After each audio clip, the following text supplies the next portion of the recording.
In a previous job, I was having a staff meeting, which was actually a prep meeting for a big customer meeting, and we were doing a walkthrough. And during this walkthrough, I actually said something, and I looked out amongst the conference room, and I looked at one of my coworkers, and I realized I had made a mistake. And the look on her face let me know that I had made a mistake, and she didn't say anything. So we got through the meeting.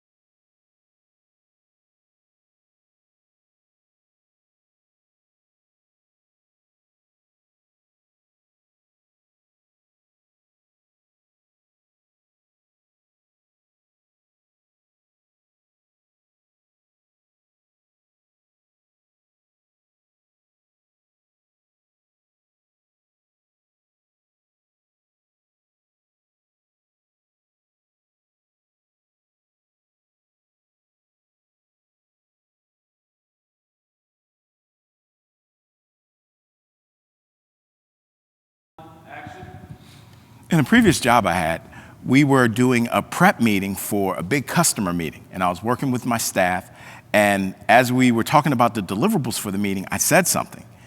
And at that moment, I looked at one of the members of my team and realized I had made a mistake. And I was waiting for her to speak up and to correct me, and she didn't. And afterwards, I talked to her. She was an introverted person, and I went by her cubicle, and we had a conversation afterwards. And I said, "Hey, I made a mistake." And she said, "Yeah, you had actually talked about the wrong deliverable." And I said, well, why didn't you correct me? And she was like, "Well, the way I was raised, I don't really correct authority. I respect authority. I don't correct my boss in meetings." And I explained to her, like, "No, but I needed you to, because if this was the customer meeting, the last thing we want to do is say the wrong thing to the customer." Hi, my name's Dr. Russell Robinson, and I'm the founder of Amplified Research. And my focus is really on the relationships between employee engagement and employee voice. So I want to talk about how this story at work aligns to why it is very important for leaders and managers to put themselves in a position where you're capturing employee voice. So, what you find about voice, what my research says about voice, is really simple. It says that there are frontline employees, and those employees know what's going on with the customer. And a lot of times they have ideas that help you identify what's going on with your business, ideas, if there are concerns, customer service ideas. And what my research says is when employees feel comfortable sharing their ideas, thoughts, and concerns, they feel empowered, they feel valued, they feel important to the organization. But oftentimes, like the example I gave in the beginning, employees are not comfortable sharing those ideas, thoughts, and concerns with management for a myriad of reasons we'll get to in a second. But lastly, when those employees don't share their ideas, what ends up happening is it can deprive the organization of critical resources. It can impact productivity, customers, in healthcare and other venues. It's also resulted in things like death. Here's why voice is important. When you put employees in a position where they want to articulate their voice, they feel creative, they feel innovative, they feel like they can take risks, they feel valued, they feel empowered, they feel confident, they feel like they bring more energetic, and they're bringing all of that into the environment, into the workforce. And if you're a leader and you're a manager, and let's say you're supervising, I have a friend who supervises 750 people. There's no way for her to know exactly what's going on day to day with every customer. So she needs to be in a position where employees are right there to share their thoughts, ideas, what's going on with the company, and to be able to let them know exactly what is going on with the customer to help them focus on what needs to be done. So, briefly, here's what you can do so that you can create a culture where voice is captured and articulated. The first thing you have to do is you have to assess the culture you have. You have to figure out, do I have a culture where people like speaking or they don't like speaking? And then you adjust on that, and you have to be very intentional. And by intentional, you have to focus on voice where it is at that lowest level. A lot of times research says you need to talk to employees about honestly and openly and ask for their feedback when it comes to performance. You need to do it all the time. You have to look at the lowest level. So sometimes there are people who feel like I want to create an environment where I'm capturing employees' voice, but then they don't respond to emails. And that misalignment creates an environment where employees feel like speaking and articulating can be a waste of their time, or there may be retribution. Lastly, I mentioned feedback. So when it comes to feedback, sometimes don't always be the first to give feedback. Have your employees ask your employees to provide feedback on you, and that creates an environment of safety and comfort where then there can be more authentic conversations. So let's go back to the story I gave in the beginning with the colleague. By being intentional and going at the lowest level, it actually took about 2 or 3 months to get her to the point where she felt comfortable to push back and critique me in meetings and share her ideas, thoughts, and concerns. And when I got promoted out of that job, she ended up being my replacement, because what I had done was I focused on how to empower her to capture her voice. So my name is Dr. Russell Robinson, founder of Amplified Research and Productions, and hopefully you can use these quick nuggets and tips to put yourself in a position where you're empowering your employees to articulate their voice and ideas. Thank you.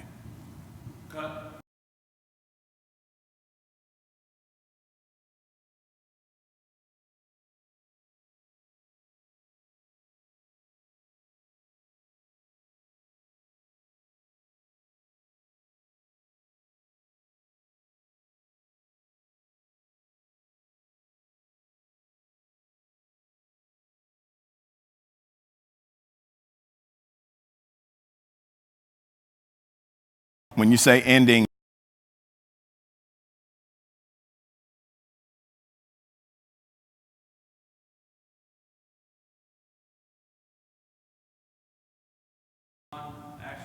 I'm Dr. Russell Robinson, founder of Amplified Research and Productions, and hopefully you'll be able to use these tools. Let me do that again.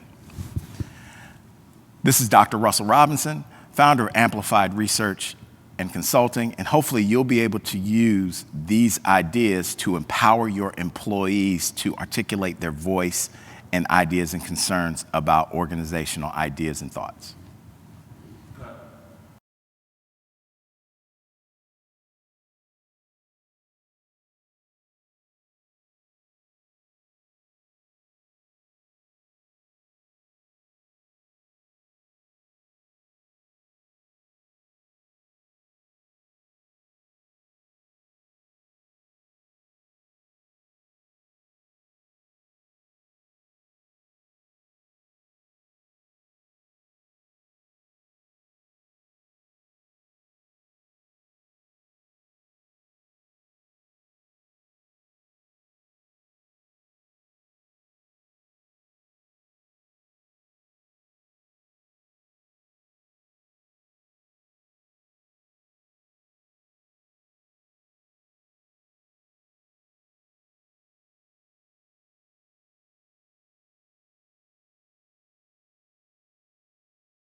1 second, hold on.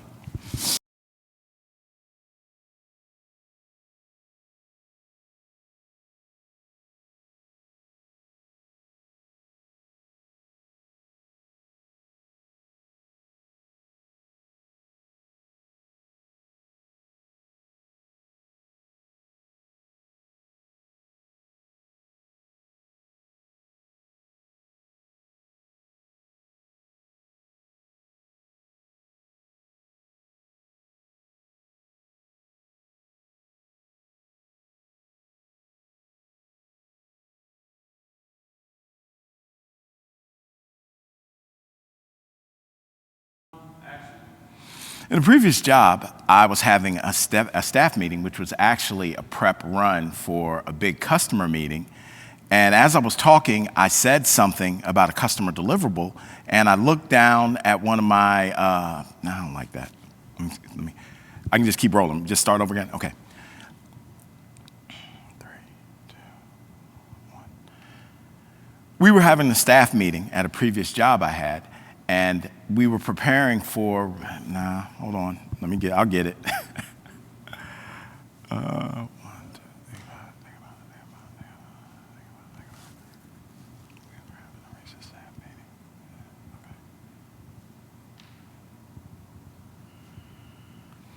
it. In a previous job I had, we were having a staff meeting, which was actually a prep run for a big customer meeting.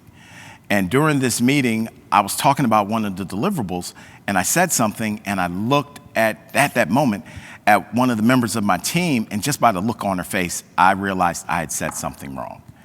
After the meeting, I talked to her. I went to her cubicle and had a conversation with her, and I said, hey, I think I said something wrong. And she said, yeah, you actually mentioned the wrong deliverable.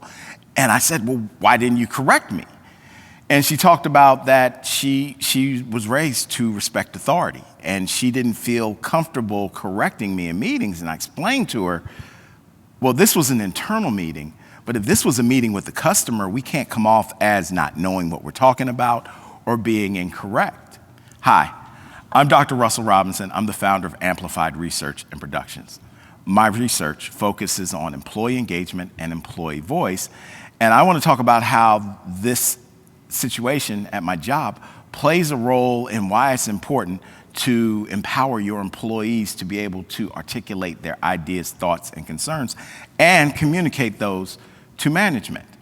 So what my research states is that a lot of times employees have ideas, thoughts, and concerns that can be a benefit to the organization.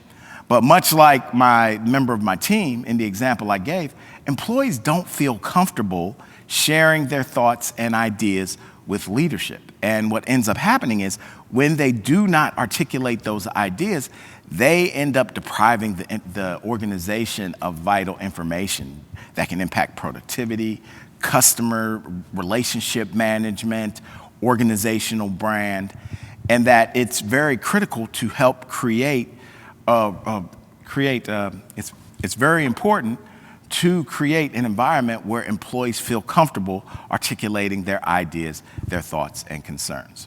The reason why this is important is because when employees feel like they can articulate their thoughts, ideas, and concerns to leadership and management, it actually impacts how they feel in regards to feeling of value, empowerment. They feel like they can be creative, innovative, take risks. They can be vulnerable. You can create an organization that is more authentic, and it makes them more confident, which means they'll have more energy when they come into the office for work.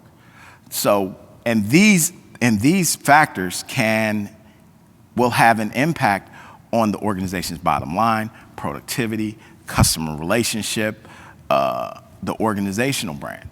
So, here's what managers can do to create an environment that focuses and empowers employees to articulate voice. First thing you have to do is you have to assess the culture you have. Why do people articulate their ideas? Why did they choose to not articulate their ideas? And then you have to be intentional. And by being intentional, you have to go to the level and do the things that'll foster people to create voice. You have to look for the incongruences. So if you are a person who wants a voice culture, I've seen situations where people want a voice culture, but they don't respond to emails, which makes employees want to be silent. One of the last things is the open door policy. When you have an open door policy, you really have to act on one of those first few ideas that you hear from employees, because you don't want the word to get out that this is just a check the box and an act of futility, and ideas won't be acted on. Lastly, my research talks about how it is very important to give feedback and create an authentic conversation with employees, but it's also important to ask employees for feedback and let them critique you. To go back to the example I gave in the beginning, it took about 3 or 4 months of being intentional, of using different ideas to get this employee to articulate her ideas, and it took 3 months. And once she got started, you could just see the floodgates open. And in actuality, I got promoted out of that job, and she ended up being my replacement because I knew she was a leader all long. I just needed her to feel empowered to articulate her voice. So hopefully these nuggets will help you create an environment and culture where you're empowering your employees to articulate their voice. Once again, my name is Dr. Russell Robinson. I'm the founder of Amplified Research and Productions, and thank you for your time.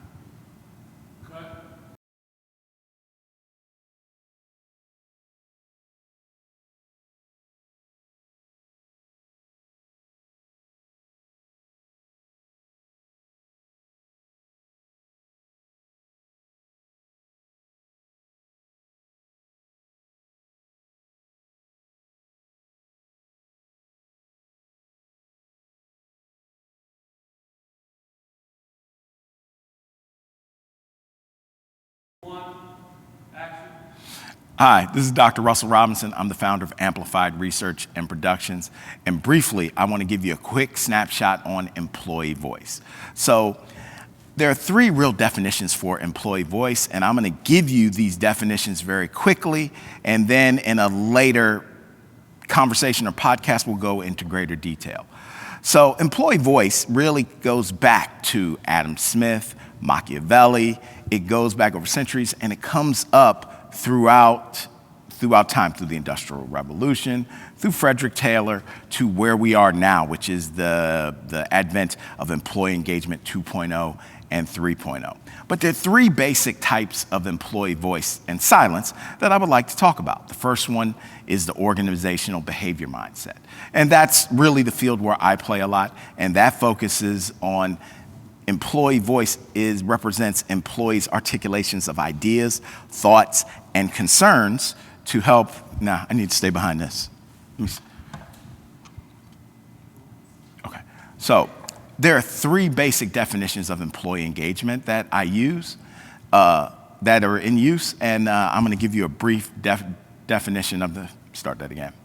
There are 3 basic definitions of employee voice and silence that are in play in organizations today, and I'm going to give you a quick overview of all 3. First is the organizational behavior definition.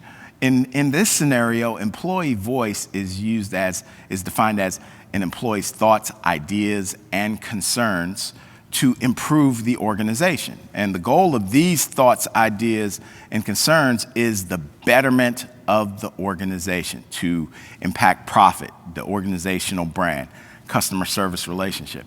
And in this scenario, silence is viewed as the opposite of voice. It's not good. The second definition is the employee relations definition of voice. And in this, it's a little interesting because employee voice is used as a way to counter managerial silence and the posture. And this is mostly viewed through the prism of unions and employee relations.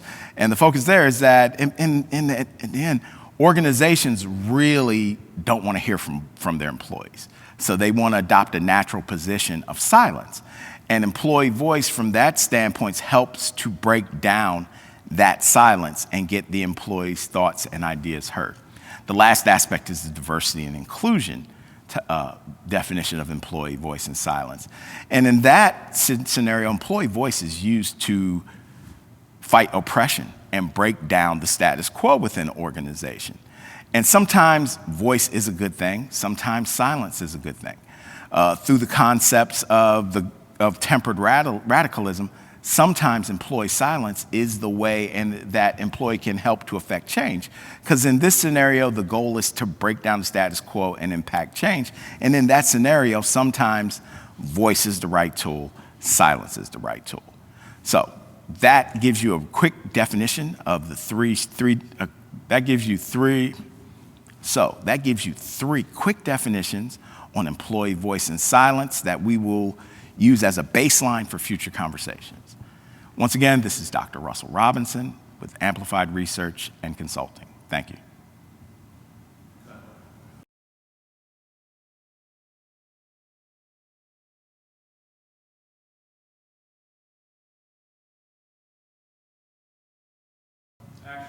The third definition of employee voice and silence comes from the diversity and inclusion realm. And in this scenario, employee voice is used to fight oppression and break down the status quo.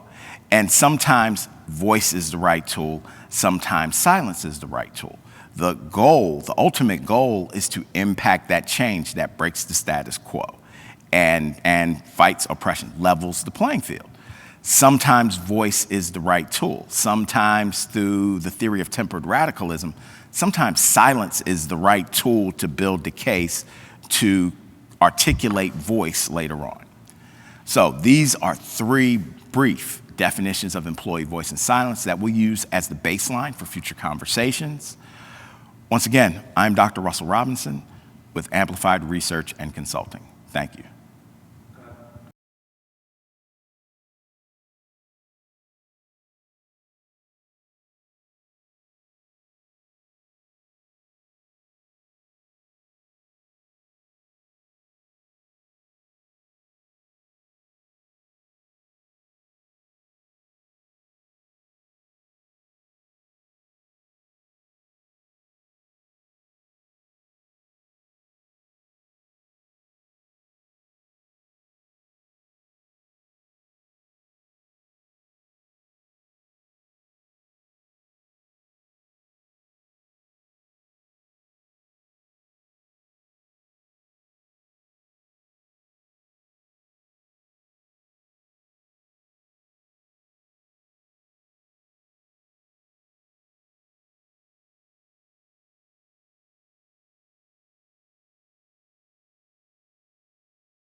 Hi, this is Dr. Russell Robinson with Amplified Research and Consulting.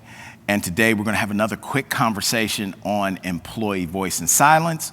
And real quick, I want to talk about the positioning of employee voice and silence because there are two separate conversations about voice and silence, and they're positioned in two different ways. So if you look at the employee engagement research, employee voice and silence is really an emergent concept. And in this stream, employee engagement researchers are automatically positioning employee voice and silence as drivers of employee engagement. So what some of the research says is that if you build trust, if managers build trust between them and the employees, Let me start over. I got to focus on this one camera. Okay. Sorry about that. Hi, this is Dr. Russell Robinson, Amplified Research and Consulting, and this is another quick vignette on employee voice and silence. So today I want to focus on where employee voice and silence are positioned. Are they drivers of employee engagement, or are they outcomes of employee engagement? Because within the academic research field, it's actually being described as two different ways by two different camps of people. You have the employee engagement researchers who are just now starting to focus on employee voice. And they are positioning employee voice as a driver of employee engagement. So if you look at some of the research that's coming out of the UK, they talk about things about how trust is used as a mediator to facilitate voice to improve engagement, to things managers can do to help employees articulate their voice to improve engagement. However, the employee voice researchers who have been focusing on employee voice for 2 or 3 decades longer than the employee engagement researchers have oftentimes described employee voice as an extra role and discretionary effort that is done on behalf of the employees. And that's a very important statement because the employee engagement researchers describe discretionary acts as outcomes of engagement. So is employee voice and silence an outcome or a driver of employee engagement? My research focuses on the latter, and the people I have interviewed and surveyed have articulated that their level of engagement drives whether they articulate voice or silence. The reason why this is important is because if you look at voice as a driver of engagement, you're limiting the pool of factors that create a voice culture. If you look at voice as an outcome of engagement, then all of the drivers of employee engagement play a role in employee voice. Thank you for your time on this quick, let me do the outro again. This has been a quick vignette into the positioning of employee voice and silence as it relates to employee engagement. Once again, I'm Dr. Russell Robinson with Amplified Research and Consulting.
Hi, I'm Dr. Russell Robinson. Thanks for visiting my website.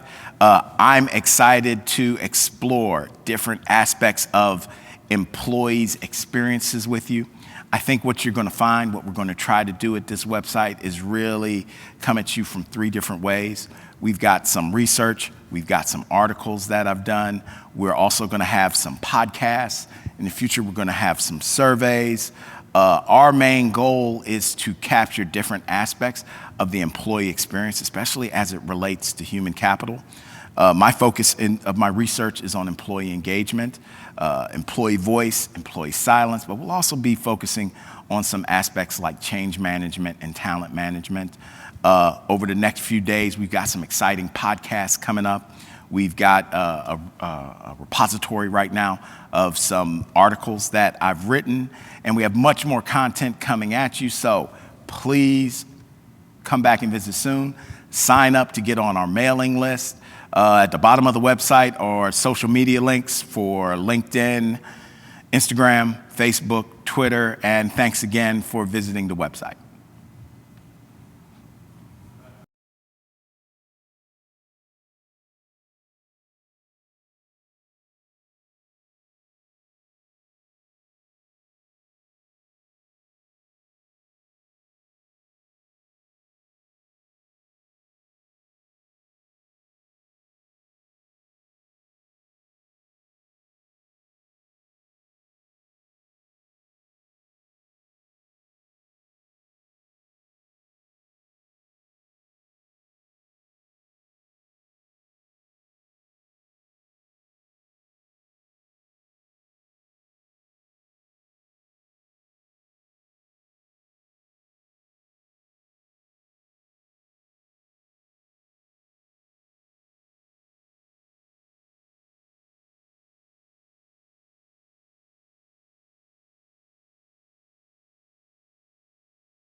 This is Dr. Russell Robinson. Thank you.